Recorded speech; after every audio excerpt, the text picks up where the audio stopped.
ყოველდღიური აბების სპონსორია ზედაზე. ზედაზე. აბა რა. მონტერეი ლუქსის სახურავები. თქვენი სწორი გადაწყვეტილება. საუკეთესო ხარისხი, საუკეთესო ფასადი. მონტერეი ლუქსი. ლიდერი ქართულ ბაზარზე.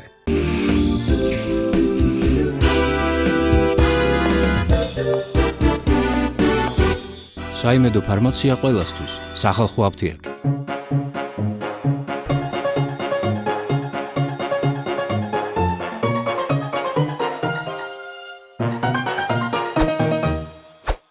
გამარჯობა, თქვენს ინტერნეტ და რადიო ყუთებშია გადაცემა ყოველდღიური აბები ვასიკოდიშვილისგან და მე გადაცემის სამყარო ვასიკოდიშვილი გაახლავთ. კი ვგავარ აქ ლარივით გაჭიმული, მაგრამ მგონი ჯობს ისევ მყარად დავჯდე დოლარივით. ხო და წავალ, დავჯდები. ესე იგი, კვირიკაშვილმა თქვა ლარი გამყარდება ზაფხულშიო. დღეს არის 5 მაისი, ანუ ზაფხულამდე დარჩა კიდევ 26 დღე. ადამიანი შეიძლება 40 დღე. 40 - 26 უდრის 14. აი, გადავრჩენილად ხალხო. ეგ კი არა, შეგვიძლია ივნისის პირველი 2 კვირაც არ ვჭამოთ საერთოდ. ვაიმე, ვაშა. პირობას რომ ზაფხულში ლარი მეტად აღარ გაუფასურდება ვიცე-პრემიერიდებს. გიორგი კვირიკაშვილი დარწმუნებულია, რომ კურსის ვარდნას სეზონზე ტურისტების რაოდენობის გაზრდა და პრივატიზაციის პროცესი შეაჩერებს. აჰა, ბატონო, ხსნა ყოფილა ზაფხულში. გაუმარჯოს ზაფხულს და საერთოდ თუ ზაფხულზე ვარ დამოკიდებულები, ავდგეთ და ფინანსთა მინისტრად დავრიშოთ ზაფხული. ნოდარ ზაფხული თუნდაც. მეტიც კაცო, თუ ზაფხულშია ჩვენი ხსნა, გქონდეს სულ ზაფხული. აი ნახეთ რა მაგარი ტურისტული სლოგანი იქნება საქართველო. ჩვენთან ზამთარ ზაფხულ, სულ ზაფხულია. დიახაც, ეს გაზაფხული შემოდგომა და ზამთარი არის მთლიანად პოეტების მოგონილი, თორემ აბა ზაფხულზე გახსენდებათ რამე ლექსი? არა, საქმეც მაგაშია. და ისედაც აბა რაში გჭირდება ამდენი ზედმეტი სეზონი, კაცო. ქვეყანა ვართ თუ ისა ბოლო-ბოლო HBO-ს სერიალი. კონდეს ერთი და უნიკალური ზაფხული და ზიმა ლეტას ნაცვლად კონდეს ლეტა. რა პრობლემაა, კაცო? სამაგიეროდ ლარი იქნება მყარი. მოკლედ, კარგია რომ ზაფხული მოდის და ლარი გამყარდება. ოღონდ ამ სიმყარის შენარჩუნება ამთავარი. თორემ მოგვიწევს მერე ჩვენს შემოდგომაზე თბილი ქვეყნების ძიება, მერცხლებივით.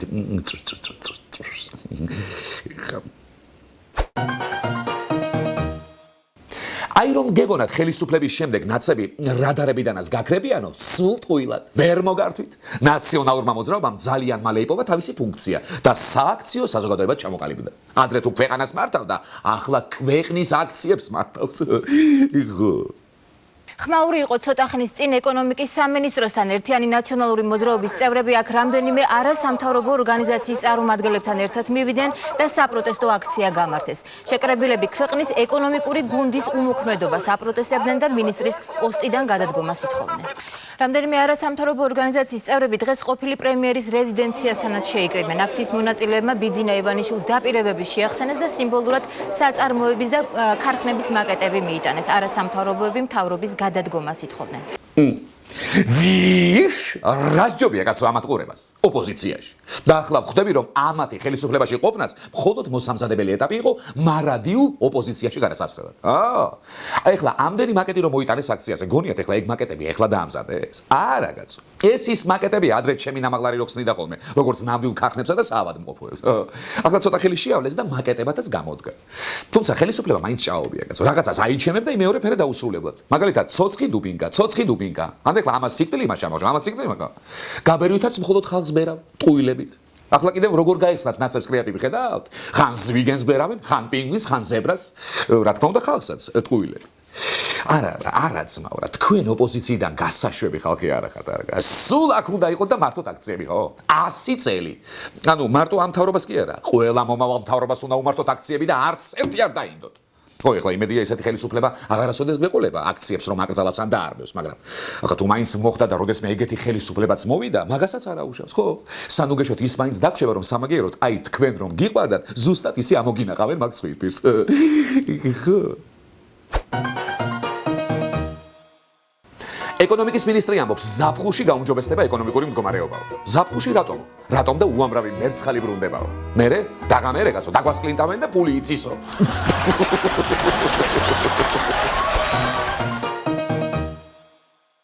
აქციების მონაწილეს ეკითხებიან, 2 დღეში მესამე აქციას რომ ატარებთ ლარის გაუფასურებაზე, ესე იგი თქვენს თავზეც იგრძენითო? და მონაწილე კიდევ პასუხობს, ვიგრძენი აბარა?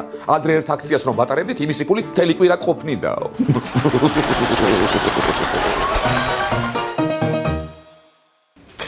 სერგო, აბა ეხლა გამოცანას გეტყვია თუ გამოიცნობ. მომისმინე? პარკია, პარკი არ არის. ქალაქის არის და ქალაქი მაგრად კიდია. რა არის? და City Park. მართალი ხარ სერგო. ბიჭო, გამოიწია ეხლა მათ ნუდგახარ რამე საჯარიმოზე არ წაგიღო. თუმცა არა იდექი, ჩვენმა მერიამ საკმაოდ მკაცრი მოთხოვნები წაუყენა City Park-ს და დღეს ამას იქით მორჩა მაგათი ბატაობა რო იცოდე შენ. ნახე რა სამოს ნარმანია. მე კომპანია City Park-ს უკვე წარუდგინე ჩვენი ძირითადი მოთხოვნები, კერძოდ შემოსავლების განაწილების თანაბრობასთან დაკავშირებით. რომ ეს თანაბრობა აღდგეს და ქალაქის ბიუჯეტმა მეტი შემოსავალი მიიღოს. ასევე ავტომანქანების გატაცება და საჯარიმო ავტოსადგომზე გადაყვანა უნდა შეიცვალოს ადგილზე დაჯარიმებით. გავაცანე ჩვენი პოზიცია იმასთან დაკავშირებით, რომ ეტაპობრივად ტროტუარები ქვეითად მოსიარულეებს უნდა დაუბრუნდეს და აქ პარკირება უნდა შეიზღუდოს. ბიჭო, არის ხალხო გვეშველა, როგორი შეუპოვარი განცხადება გააკეთა ნარმანია. თვალები შუბზე ამივიდა კაცო. მაგრამ მე City Park-ი მოვიდა, თვალები შუბზე რა უნდაო, არასწორად გაქვს დაპარკინგებულიო და კინაღამ ევაკუატორით გადაიყვანა საჯარიმოზე. ხოდა ძალიან კარგია, ძალიან კარგი. ხა ნარმანიას მიწერილი წერილი შემდეგ პირდაპირ შუბლზე მოგვაწარენ ჯარიმას. გადასარევი. ნახეთ როგორ აბობოქრდა თბილისის მერია? ეთქობა ხა ნარმანიას ნათხოვარი მანქანას გადაიყვანა City Park-მა საჯარიმოზე და მე ფეხით მოუწია წასვლა. ხოდა ფეხით რომ წავიდა, მაშინ ნახა რომ თურმე მარტო ტერიტორიები კი არა. ტროტუარებიც დაკარგული მქონია. ხოდა გადაწყვიტა დაკარგული ტროტუარები დაგვიბრუნოს, ხო? ახლა იმედია საჯენოდან მალე გამოიყვანს მანქანას და სადმე დიდ ორმოშიც ჩაატყავს. იქნება გზების დაგებაც დაიწყოს. თუმცა რას გაიგებ ახლა? City Park-მა თუ პირველი მოთხოვნა ჯეროვნად შეასრულა და შემოსავლები თანაბრად გაინაწილეს, მერე შეიძლება ტროტუარები აქციოს საჯარიმო სადგომებად. სერგო, ყურადღებით მომისმინე. შენ ახლა შეიტყობ უდიდეს საიდუმლოს. მოემზადე. დედამიწა შენ რომ გეგონა რომ ბრტყელი იყო და სპილოებზე იდგა, არ არის ბრტყელი. ო, სერგო, ის სინამდვილეში მრგვალია.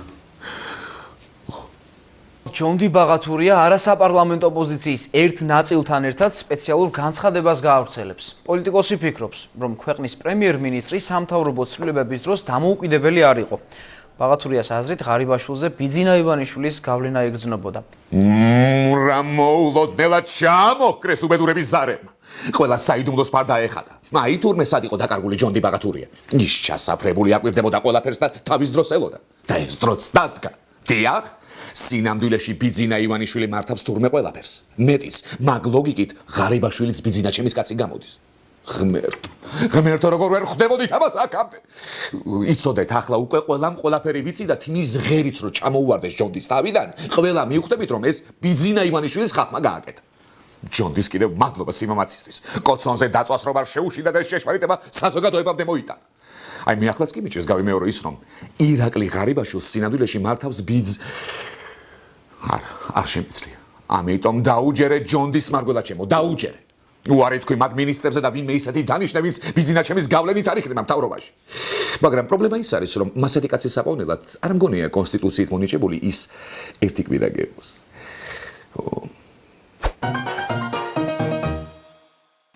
ნარმანია მიმართავს City Park-ს. საჯარიმოზე გადაყვანის ნაცვლად ადგილზე დააჯარიმეთ მანქანები. ტროტუარებზე პარკირება აკრძალეთ. ჯარიმები შეამსუბუქეთ. ბოლო-ბოლო ხა ჩემი მანქანა მაინც დამიბრუნეთო.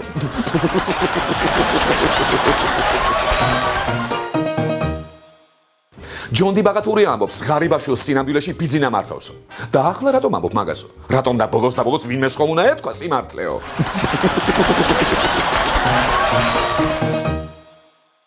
ეს გახდა გადაცემა ყოველდღიური აბები ვასიკოვიჩვილისგან. ნუ მიიღებთ სხვა აბებს.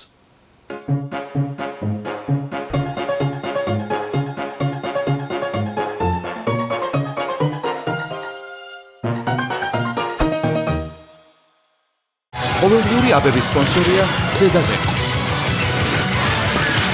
ზედაზე. აბა რა.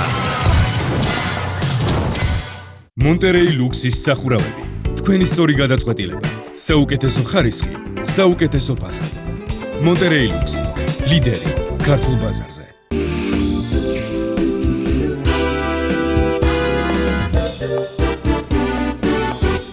საიმედო ფარმაცია ყველასთვის, სახალხო აფთიაქი.